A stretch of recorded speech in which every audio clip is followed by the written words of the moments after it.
Welcome to podcast number 42 for Thanks for Your Service. Our focus is on historical topics relating to the Australian military. You can find us on Facebook and Twitter. Just search for Thanks for Your Service. Our website is www.thanksforyourservice.net, and you can email us at info@thanksforyourservice.net. We had the pleasure of having David Sutton, Senior War Historian at the Australian War Memorial, join us in podcast 26 to talk about the Australian involvement in the Russian Civil War. For today's podcast, David joins us again as we learn about Australia's involvement in battles with the forces of Vichy France in World War II. And joining us on the line from Canberra is David Sutton, a Senior War Historian at the Australian War Memorial. David, many thanks again for joining us. Great to be speaking with you. Now, we last spoke to you in November 2019 when we learned about Australia's involvement in the Russian Civil War in our podcast number 26. But for this podcast, we're going to head to 1941 and learn about the Australian involvement in the British Operation Exporter. Can you set the scene for us? Yeah, sure. So this is you might say, an understudied but really important campaign for Australia. It happened in June and July 1941. So this is the invasion of Syria and Lebanon. And this is actually a really interesting campaign because it's Australians in conjunction with British and Indian forces invading territory that's held by the Vichy French. So at the fall of France in 1940, Germany took over France. The Germans divided that country into two halves. Basically, the Atlantic coast and the north half was under direct German military occupation. The rest of the country was put under what you might call a puppet government, based in the city of Vichy, and that's known as Vichy France. And one of the interesting things about that is that the Vichy French were allowed to keep control of France's territory, so in places like Indochina and parts of Africa, and Syria and Lebanon, which they'd held since 1923 after a deal that the French cut with the British. Now, this didn't really sit too well with the British, that, this Vichy government, which was technically neutral, but obviously was in Germany's pocket, controlled this territory so close to Palestine, so close to the Suez Canal. So things really started kicking off in 1941, where there were a series of events that essentially led the British to enact an invasion of that territory. So that involved things like an anti-British revolt in Iraq, and the Vichy French actually allowed the Germans to use airfields in Syria and Lebanon to supply that revolt. And things like that got the British really spooked. They're also worried that the Germans might come and occupy Syria and Lebanon, which then creates a really great springboard from where they can attack Palestine or bomb the Suez Canal. And you think about it, at the time, the British are really stretched across North Africa. They've got forces besieged at Tobruk. They have just had a huge loss in, Greece and Syria, in Greece and Crete, and these are places where a lot of Australians are involved. And suddenly there's this new threat that things might come in and get in the way in Syria and Lebanon. So after a bit of time, they decide to go ahead with this invasion. And what you end up having is a huge three-pronged invasion of Syria and Lebanon. The main part of that striking force are Australians. So there's three parts of the invasion. Along the coast, you've got the Australian 21st Brigade. They're basically heading up from the border of Palestine and Lebanon, heading up along the coast towards Beirut. Once taking Beirut, they will push up to Tripoli. And then further inland, you have the 25th Brigade. So there's all part of the 7th Division. That's heading up to this important rail and air hub at Rayak. They'll take that and then push north to Homs. And on the right, you've got a combined force of British and Free French forces. So the British, combination of British and Indian troops. The Free French are those French forces that didn't want to, make peace with the Germans, that didn't want to join Vichy. So these are ones under control of people like Charles de Gaulle. They're going to push up and take Damascus, and then from there push up to Palmyra, those famous ancient ruins in Syria. You said that there were elements of the 7th Australian Division. What had they been doing before this? Well, they were actually, the 18th Brigade was currently besieged at Tobruk when this began. The rest were untested. This was their first use in battle. It was a huge undertaking for this group. They were called the Deep Thinkers, this division, because they were the ones who hadn't signed up and joined the 6th Division. and yet they're being used in what turned out to be a really difficult campaign. One of the interesting things about this campaign is that the British entered into it thinking that it was going to be an absolute walkover. There are a few reasons for this. They just thought the Vichy French their hearts wouldn't be in it. They wouldn't want to fight too hard. They wouldn't be too up against fighting the British because, they'd just been defeated by Germany.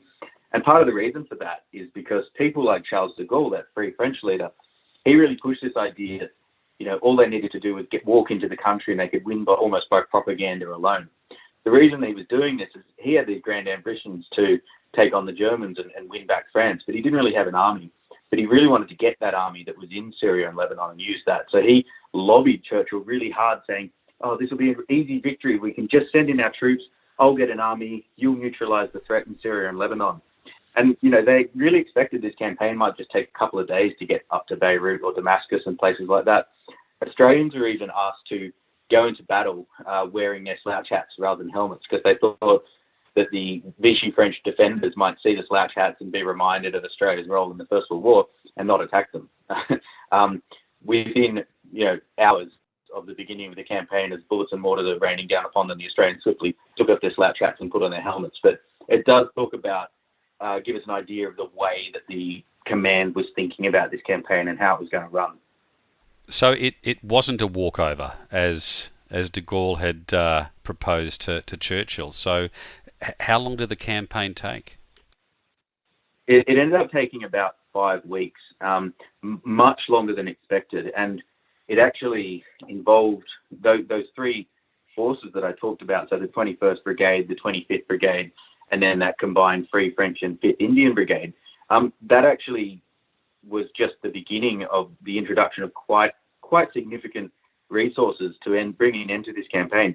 The Vichy French put up quite a strong resistance. They'd been the territory for a long time.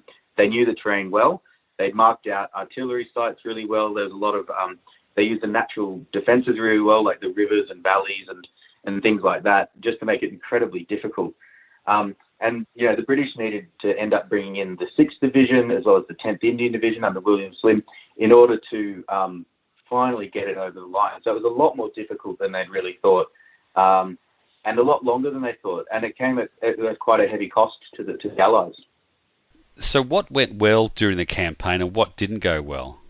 I'll start with the things that didn't really go well. You could almost say it was the planning from the beginning that didn't really go well. I mentioned before the belief that it would be an easy campaign, and that led to a series of cascading errors which affected the ability of the Allies to fight. First of all, the Allies had no heavy tanks at all. They just had things like universal carriers or Bren carriers, whereas the French had R-35 Renault tanks, which weren't the best tank of the war, but they were far more effective than anything the Allies had. They also didn't have enough resources in the way of mortars and radios and things like that. And that's because the entire campaign, there was this prioritization of what was going on in North Africa. Wavell was ordered to draw up the plans for this campaign by Churchill, but not to draw any resources away from elsewhere. So they scrapped together these forces. They didn't bring any tanks over from places like the Operation Battle Axe, which was the attempt to save the people besieged at Tobruk. So from the very beginning, they're under-resourced. Also, the plan for the invasion was just deeply flawed from the beginning. The geography of the region really dictates the way that anyone is going to invade Syria or Lebanon. And that's been true since antiquity. We have ancient accounts of battles where people follow the same kind of path that the Allies are following in 1941. So you have this one column going up the coast, and they're really hemmed into the coast because the mountains are so steep where they hit the Mediterranean. Further inland, again, there's these two giant mountain ranges in Lebanon. There's the Lebanon Mountains and the anti-Lebanon Mountains, and they create a giant valley. So if you're going to attack, you have to go along that valley. The Vichy French knew that very well. They knew the roads well. They knew the rivers well. And so that really dictated the course of that invasion. In the east, you have these flat deserts of Syria that we might be more familiar with, which, it's a bit easier to move along that ground, but they're hemmed in by rocky outcrops like the Jebel Druze in the east and the mountains in the west. The ways that it's possible to invade north into Syria and Lebanon are kind of marked out by geography. So this means that anyone who's trying to invade that area has a series of choices to make. Now, I know there's a lot of armchair generals out there, and this was true at the time and now, who said that perhaps the Allies should have just picked one of these three axes, really focused on that, and let that be the main course of the invasion so that it could be overwhelming. So just push for Damascus or just push for Beirut. But what they actually did was kind of put even forces on all three. And, the point being that I guess that evened out the amount of forces, but it meant that none of them was quite strong enough to completely overwhelm the French defenders. And that really put them kind of on the back foot from the start. And it did mean that there needed to be a lot of reallocation of forces and injection of new forces as the campaign wore on. And it became increasingly obvious that the French weren't going to roll over like they were expected to. One of the prongs of the attack was along the coast of the Mediterranean, north from Akla and Haifa up to Beirut, and this became what was known as the Battle of Beirut. But in the end, they didn't have to battle for Beirut. So what happened there? Yeah, so they were originally intended to. So this is Brigadier Jack Stevens' 21st Brigade, which at the time, at the beginning of the invasion, it's composed of the 2nd 27th, the 2nd 16th, and the 2nd 14th battalions, including cavalry as well. That's a combination of the 6th and 9th Division cavalry and a few British units as well. So they're pushing up the coast. Along the way, they've had a series of really difficult battles. On the second day of the campaign, they had this really terrible crossing of the Litani River. The 2nd 16th Battalion got pinned down at the kind of the mouth of that river. They had enflating fire coming in from the field, from the mountains around that, and it was a really costly battle. Incredible bravery shown by that battalion as they did that, including a group that crossed the river in a boat under fire just to try and create that bridgehead. And as they push forward, they have a series of other battles, but they do reach a place called Damour, just on the very outskirts of Beirut. That's sometimes known as kind of the Battle of Beirut, but it is just a bit further south. This is an incredible battle because by this point in the campaign, so this is from the 6th until the 9th of July, the injection of other British units and Indian units further east allowed the entire 7th Division, Australian 7th Division, to concentrate on the coast. So they're poised south of Beirut. They've got an enormous concentration of artillery, and then they push north to take that last line of Vichy defence. And it's a really hard-fought battle. Right along the coast, you have Australian units pushing through the coastal plains where there's a series of orchards and things heading up towards Damour. Further inland, there's really heavy fighting in the hills where Australians are having to clamber down these incredibly steep valley sides on their backsides just to be able to get down and then climb up these huge cliffs to then fight the enemy. Once this happens, this Battle of Damour happens, Henri Dentz, the Vichy French commander, he can see that the campaign's over, and he then contacts an American diplomat in the area to sue for peace. So that's the final piece in this really complex jigsaw puzzle, which finally leads to the French to call it quits. But it's almost a month after what was expected, and a really heavy battle that happened there. In fact, during that battle, the 2nd 16th Battalion, who were charged with attacking a really strongly defended part of the French line at the El Atika Ridge, they were so undermanned by this point, but they still made this attack on this really heavily defended French position. After the war, the French had estimated that they'd been attacked by what they thought was about 4 battalions. In reality, the 2nd 16th had 263 men in that battle. So a really amazing effort by them, and it shows how depleted they were, but I guess how well they applied themselves in really difficult circumstances. Not only did this campaign have elements, obviously, of the 7th Division, so the Army, Australian Army, but also the RAAF and the Royal Australian Navy had some involvement. Is that right? That's right. So the Navy contribution, there are a few Australian ships involved, and they were included in the 15th Cruiser Squadron. They were actually mostly British ships, but there were a few Australian ships and one Kiwi ship, HMNZS Leander was in there as well. Basically what they're doing is putting a blockade along the Lebanese coast to ensure that the Vichy French can't bring any reinforcements in. And they're very successful at doing that. They also provide bombardment in some of those coastal battles, such as the Battle of Damour, the Battle of the Litani and places like that, just trying to overwhelm those Vichy defences along the shore. And they're quite successful. They take down and stop a few attempts by the Vichy French to bring in reinforcements, and also sink a French submarine during the campaign. In the air, it's a really interesting dynamic because At the beginning of their campaign on land, the size of the Allied army and the Vichy army are roughly the same. And it's only after time that the Allies are able to bring in more supplies and overwhelm the French.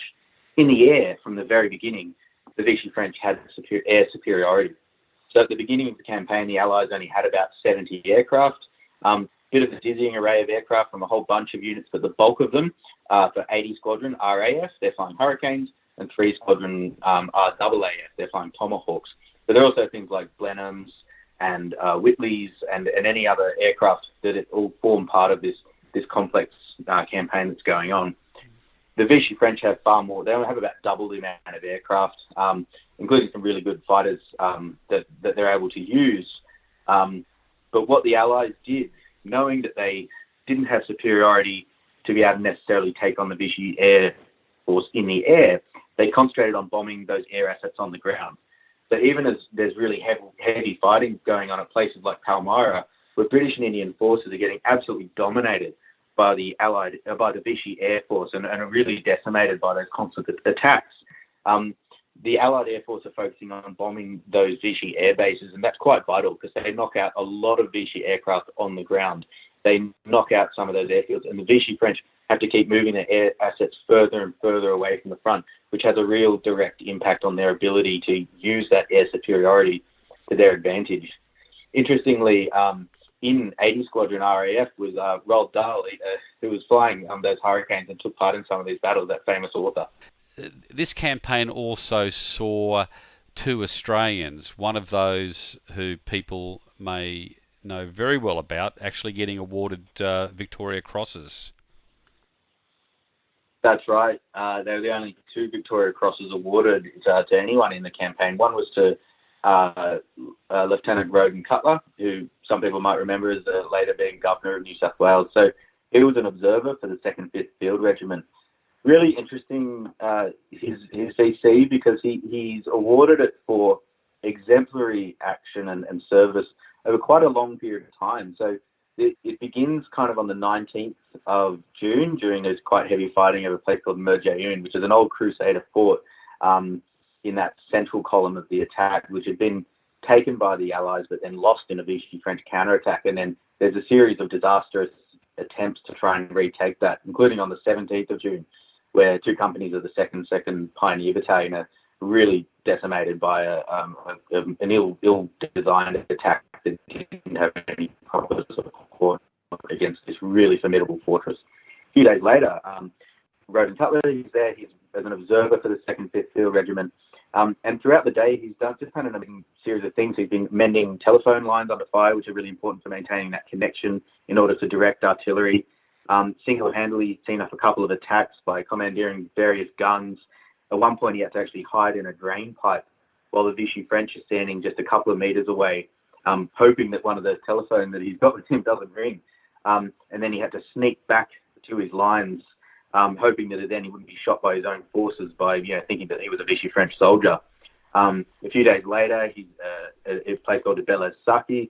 He's again directing artillery under fire and doing a really incredible job of it. And then during the Battle of Damour, that's that battle just south of Beirut, on the 6th of July, he single-handedly takes 8 prisoners of war from a series of French machine gun posts. Again, he's mending phone wires under fire.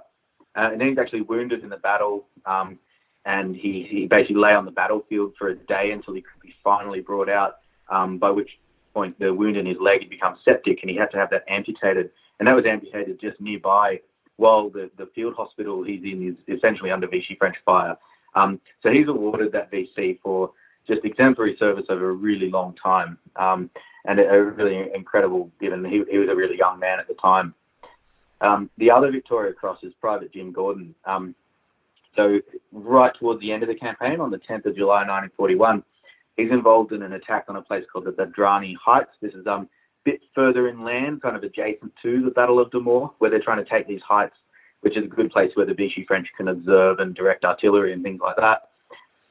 His platoon's pinned down by really heavy Vichy French machine gun fire, and they're kind of lying there for a bit. They can't move, and then what we hear is that occasionally, apparently just suddenly they heard Jim Gordon say, I'm done with this, let's get out of here. And he basically stood up, single-handedly charged the enemy, and bayoneted 4 of them, killed all of them. So single-handedly allowed his platoon to then continue the attack. There's actually a really interesting and famous painting of him done by William Dargie that we have in the Australian War Memorials collection. Apparently, as he was being painted for that portrait, his hands started shaking, and the artist, William Dargie, he thought he'd had him in his pose too long, and his hands were shaking because he was, getting sore. And he said, "Oh, sorry, if you want to take a pause so you can, rest and just change your posture." And he said, "Oh, no, don't worry. I always get like this when I think of that action." So he was a man who was quite affected by his service. Goodness. What was next to the Australian 7th Division after this campaign? So Australian troops in general stayed on in Syria and Lebanon for a while doing garrison duties, basically until the end of the year, not just the 7th Division. Then, of course, after Pearl Harbor and the Japanese enter the war, the 7th Division go off and do incredible things in New Guinea and in the Pacific. So, and that's part of the reason that this division is sometimes called the Silent Seventh. They often feel that some of their exploits were forgotten. Syria, Lebanon is a classic example of that. What they did in Syria and Lebanon was a really hard-fought campaign in incredibly difficult terrain, and yet they're probably more well-known for things that they did in the Pacific. And of course, those things that they did in the Pacific are amazing and important, but there's a sense that this is something of a forgotten campaign, and certainly a lot of the veterans felt that. We do know that there was a sense of frustration that there was always more focus on other battles elsewhere. Some felt that perhaps people like Churchill and other politicians tried to downplay the Syria-Lebanon campaign because they wanted to, coax the French into being seen as friends. So it was too confusing to have Australia fighting against the Vichy French. So the campaign wasn't really talked about. And so that focus then shifts to what they do in the Pacific. But this is where they cut their teeth. And we have a kind of stereotypical view of the part of the world they're fighting as being flat desert country. But that's just not true of Lebanon. Lebanon is really mountain country.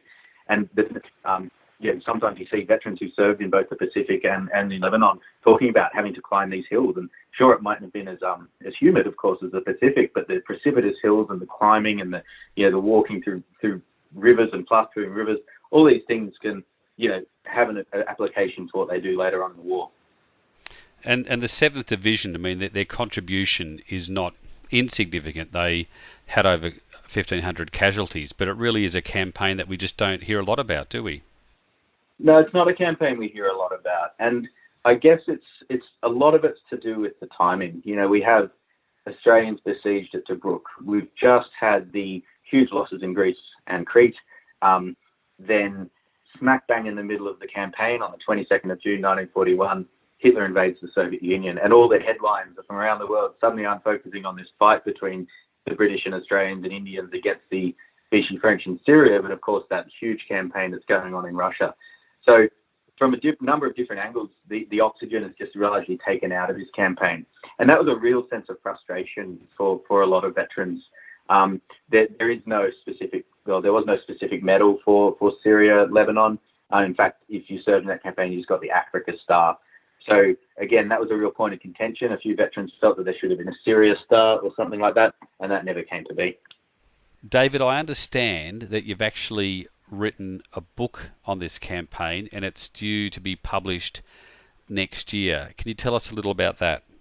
Yeah, sure. It's been a really great little project for me to be working on. Something of a bit of a labour of love for me, because I do think this is such an interesting and underrepresented campaign. So I've written some of you might be familiar with Osprey campaign books. These are books that have been coming out for years that are really great little kind of 100-page summaries of campaigns and battles and things like that. And so I've written one for Osprey about the Syria-Lebanon campaign. And it's been really interesting because one thing I've noticed when I was researching this campaign is that there aren't too many books about it. It's really well covered in the official history and Gavin Long's volume of that. But a lot of the books that do exist tend to focus on one side. So there's a couple of books that just focus on the Australian side of things. There's one that just focuses on the French. There is an official history of the Indian Armed Forces, which focuses on the Indian. What I've been able to do is try and knit together all those different bits and pieces and try and tell that holistic story. So I really wanted to make sure that it jumps around between what's happening for the Australians on the coast and the Indians in the desert, and all those different factors that came together to make this campaign what it was. So a really fun little project to work on, but also a really humbling project to work on. You know, more than 2,000 people died in this campaign, including 416 Australians. And to do my bit to be able to bring that to the public and get some better understanding of this campaign has been something that's been really, really worth it.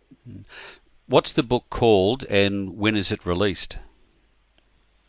It's called Operation Exporter, the Allied Fight Against the Vichy French, and it's coming out on the 15th of February 2022. And where can people grab a copy? It's actually available in a lot of all good bookstores. So places like, I know didnt are selling it, but your best bet is to jump online. I know it's already being sold for pre-order on Amazon and places like that. And there is also available for Kindle at a cheaper price. So if you're interested, you can pre-order now. And we'll be looking forward to reading that from February next year. That was a fascinating insight into what the British called Operation Exporter and our involvement. And really, like we said, a lot of people don't know about it. But again, thank you for your time today. It was a pleasure. That's the podcast for today. You can find the relevant links for this podcast on our Facebook page, and we'll keep you posted on David's book. We're keen to hear your feedback. Leave a comment on our Facebook page, and if you're listening to us via iTunes or other podcast apps, please leave a review. You can help support this podcast via Patreon or Buy Me a Coffee. The links are on our Facebook page and our website. Your support helps us with the production of this podcast. Thanks for listening.